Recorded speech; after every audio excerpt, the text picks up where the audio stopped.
ভারতের ৭০ বছরের পুরনো গণতন্ত্র ও নির্বাচনী ব্যবস্থা ঝুঁকিপূর্ণ হয়ে পড়েছে। লোকসভা নির্বাচনে ভারতীয় নির্বাচন কমিশন ক্ষমতাসীন দল বিজেপি নেতাদের মুসলিম বিদ্বেষ ও ঘৃণা ভাষণের বিরুদ্ধে ব্যবস্থা নিচ্ছে না। Election integrity compromised, why election authorities must change course to save Indian democracy শীর্ষক সেমিনারে বিশ্বের আলোচিত গবেষকরা এমন আশঙ্কা জানিয়েছেন।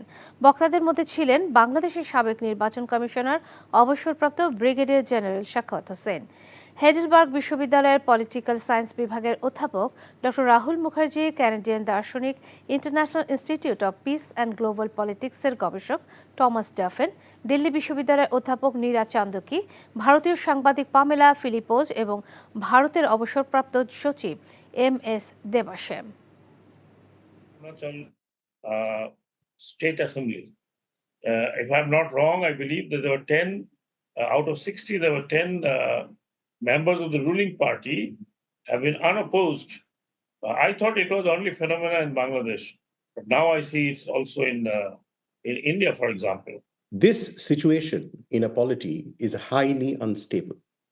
There is evidence to suggest that from this situation, you can either become completely authoritarian, from where reversal may be very difficult, or you might actually find some resilience in democracy.